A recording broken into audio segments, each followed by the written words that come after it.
Imagine um mundo perfeito, onde a natureza está em harmonia com a humanidade. Um mundo sem violência, sem maldade, sem pecado. Este era o mundo que Deus criou para Adão e Eva. Um mundo de amor, paz e esperança. Mas o mundo de Adão e Eva foi corrompido pelo pecado. A humanidade se desviou do caminho de Deus e mergulhou na escuridão. A violência, a maldade e o caos se espalharam pelo mundo. Deus viu a maldade da humanidade e ficou com o coração partido. Mas mesmo em meio a essa escuridão, havia um vislumbre de esperança. Nos primeiros capítulos da Bíblia, particularmente no livro do Gênesis, nos deparamos com um mundo muito diferente daquele que conhecemos. Antes do grande dilúvio. Era uma época da humanidade primitiva, marcada por longos períodos de vida, interações humanas divinas e uma proximidade com Deus. O primeiro evento que levou ao dilúvio ocorreu antes da criação do mundo. Este evento foi a criação dos filhos de Deus. Na história bíblica do livro de Jó, Deus revela um evento que ocorreu antes da criação do mundo. Onde estavas tu quando eu fundava a terra? Faze-mo saber se tens inteligência. Quem lhe pôs as medidas, se tu o sabes? Ou quem estendeu sobre ela o cordel? Sobre que estão fundadas as suas bases? Ou quem assentou a sua pedra de esquina?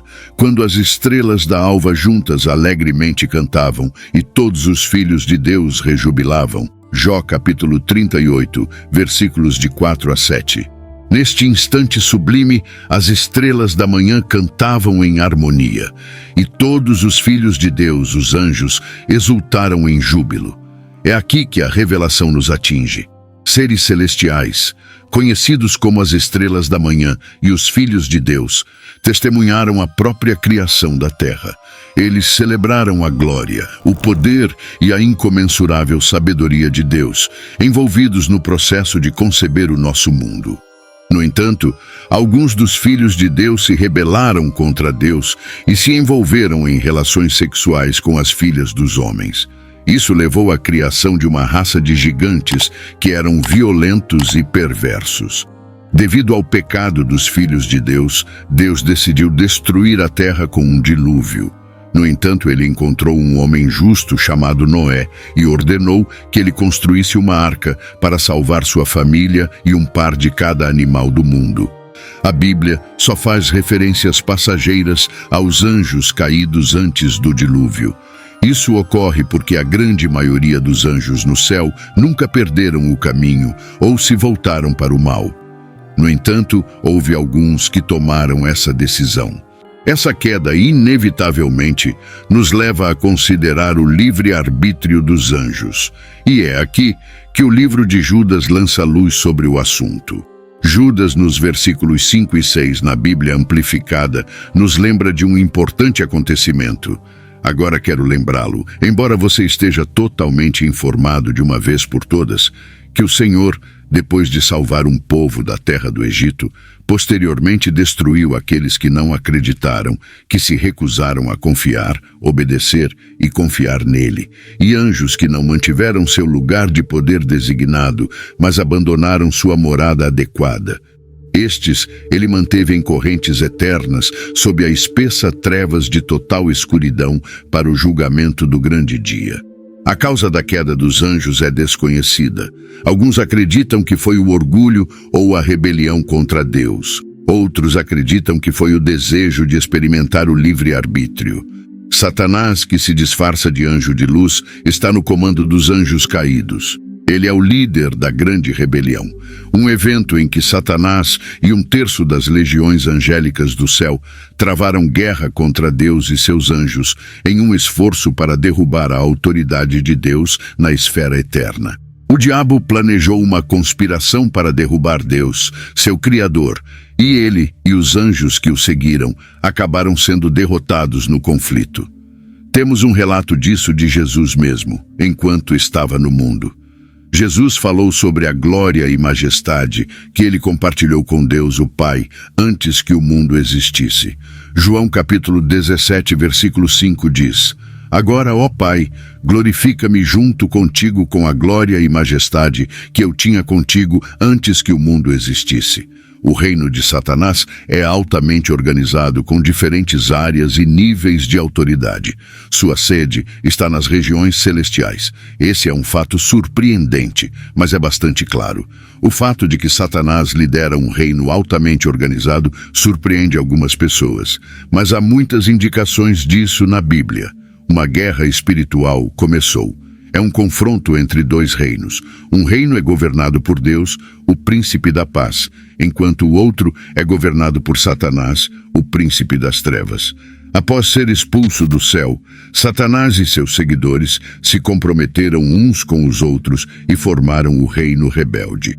No Jardim do Éden, Satanás lançou seu primeiro ataque à autoridade de Deus sobre a terra. Satanás considerava a terra seu domínio e via Adão e Eva como filhos de Deus. Este é um capítulo fascinante na batalha épica entre o bem e o mal. Um confronto que transcende as fronteiras do tempo e espaço. Em meio às páginas de Gênesis, desenrola-se uma linhagem manchada pelos métodos assassinos de Caim, que lamentavelmente transmitiu sua marca sombria de violência através das gerações. Em um assombroso eco da história, encontramos um homem que se deleita com sua própria brutalidade, e isso persiste até seu tataraneto. O mal se enraizou, ameaçando obscurecer o perfeito desígnio de Deus para a humanidade. Em apenas 4 capítulos, já encontramos pessoas se deleitando com derramamento de sangue e desprezando o projeto de casamento de Deus. Em contraste com a linhagem de Caim, a linhagem de Sete é marcada pela adoração a Deus e pela justiça. As pessoas começaram a invocar o nome do Senhor em conexão com Sete. Neste enredo fascinante, encontramos uma lição crucial. Judas, versículo 11, nos alerta sobre os perigos daqueles que seguem o caminho de Caim, buscando ganhos egoístas e, em sua ganância, mergulham no erro de Balaão. Eles acabam destruídos na mesma rebelião que consumiu Corá. À medida que as gerações se sucediam após Adão, o mundo se encheu de habitantes, mas também se encheu de pecados. As pessoas não eram benevolentes umas com as outras. Mentiam, roubavam e até mesmo cometiam homicídios. Nesse período, os seres humanos desfrutavam de vidas extraordinariamente longas, com a idade chegando a centenas de anos. Era uma era diferente, um tempo em que a humanidade ainda estava intimamente conectada às suas raízes, e o mundo era novo e vibrante. No meio dessa decadência, havia um homem que se chamava Enoque. Gênesis capítulo 5 nos dá a primeira menção de Enoque, que nasceu quando Adão tinha 165 anos. Ele foi o pai de Matusalém, que foi o pai de Lameque, que foi o pai de Noé. Enoque era diferente dos outros homens de sua época. Ele era um homem justo e piedoso que andava com Deus. A Bíblia diz em Gênesis capítulo 5, versículo 24, "E andou Enoque com Deus, e não se viu mais porquanto Deus para si o tomou." Embora sua vida não tenha sido tão longa quanto a de alguns outros homens, seu testemunho é verdadeiramente cativante, destacando-se como um farol em meio à escuridão daquela era. Antes do grande dilúvio, a vida na Terra estava longe de ser um conto de fadas, como nos revela a Bíblia. As Escrituras nos dizem que o Senhor testemunhou o crescimento desmedido da maldade entre os seres humanos, onde os pensamentos do coração humano estavam mergulhados no mal constantemente. Como autoproclamado comandante do reino das trevas, Satanás convocou suas legiões malignas para se infiltrar na humanidade com a intenção de poluir a linhagem endêmica que conduz ao Messias. Os filhos de Deus referidos no texto bíblico são frequentemente interpretados como anjos caídos que se casaram com mulheres humanas e geraram os nefilins, ou gigantes. A palavra hebraica para nefilim é traduzida como caídos. O resultado dessa invasão foi a corrupção do mundo inteiro. A Bíblia diz que os nefilins eram homens poderosos que eram dos velhos de renome. Eles eram violentos e cruéis, e a sua influência sobre a humanidade só piorou a maldade que já existia.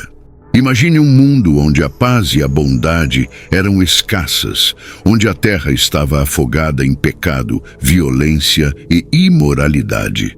Nesse cenário sombrio, as pessoas eram consumidas por seus desejos egoístas, prontas para buscar sua própria satisfação, custasse o que custasse aos outros.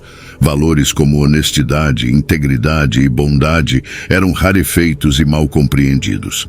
A manipulação e o engano eram as moedas de troca do dia a dia, e o egoísmo e a maldade corroíam a estrutura da sociedade. Em tal ambiente, as famílias não eram refúgios de amor e apoio, mas campos de batalha onde o engano reinava.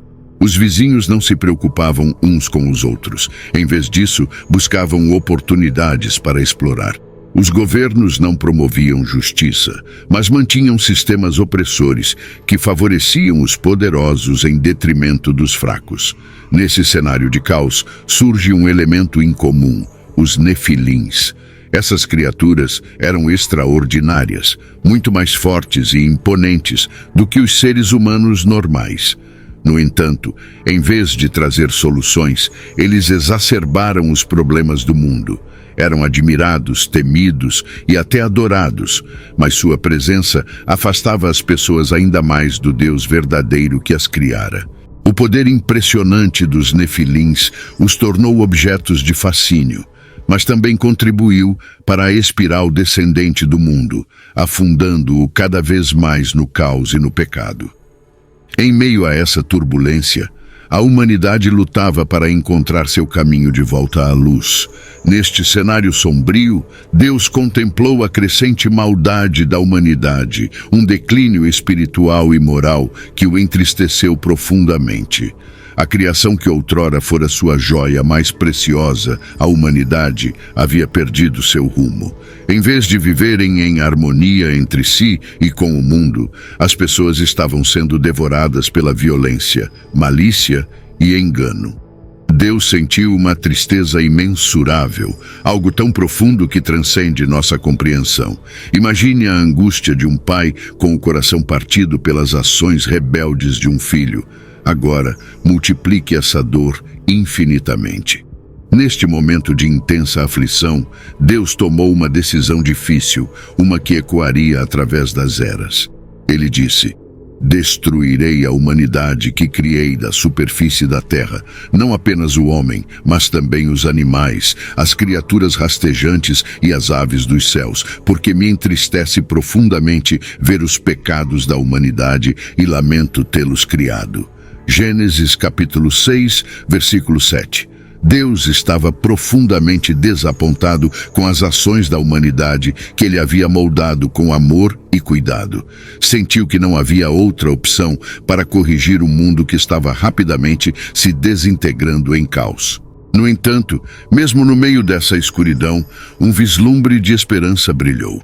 Um homem chamado Noé encontrou favor e graça aos olhos do Senhor.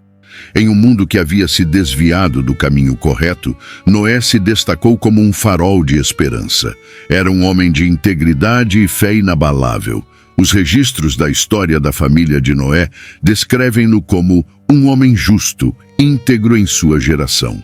Noé era um descendente direto de Adão, através da linhagem de Sete, Enoque e outros ancestrais que carregaram a tocha da justiça ao longo das gerações. Noé não apenas carregou essa tocha com dignidade, mas permitiu que ela brilhasse intensamente em sua própria vida.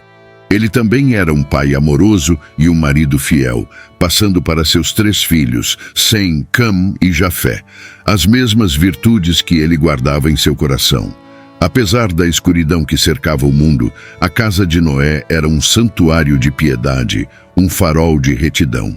Mesmo quando Deus compartilhou sua triste decisão de purificar a terra por meio de um dilúvio que varreria todas as formas de vida, a fé de Noé permaneceu inabalável.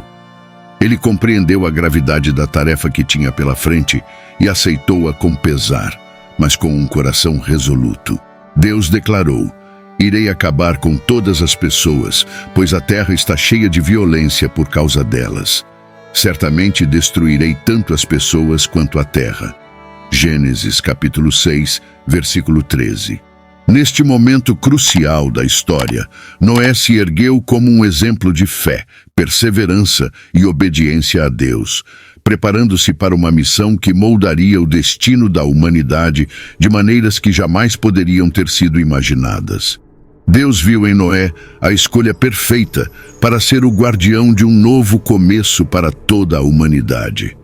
Diante da incredulidade e zombaria que o cercava, Noé aceitou corajosamente a missão que Deus lhe confiara. Ele dedicou anos à construção da arca, alertando incansavelmente as pessoas sobre a iminente catástrofe que se aproximava.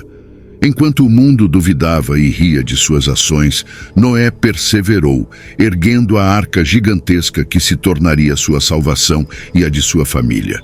Ele aguardou pacientemente o momento em que Deus fecharia as portas daquela colossal embarcação, selando-os dentro dela.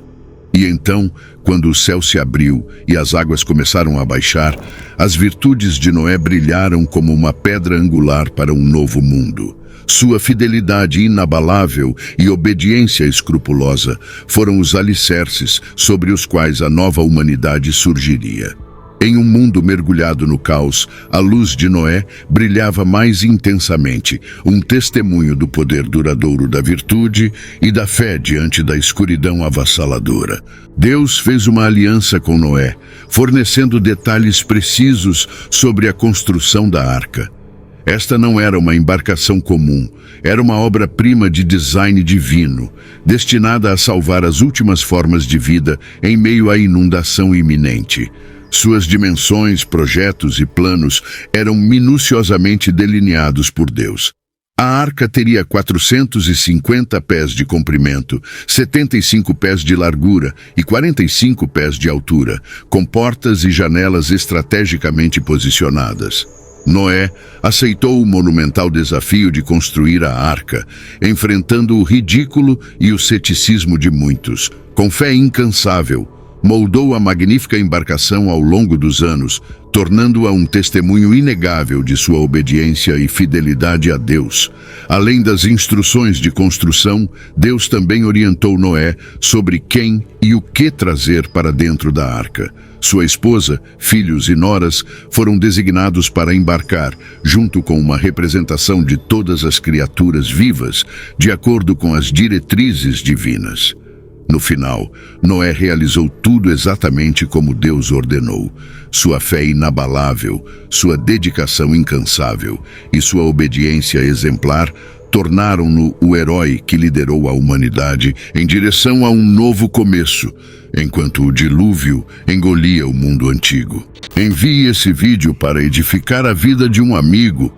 Obrigado por assistir, que Deus te abençoe e até o próximo vídeo.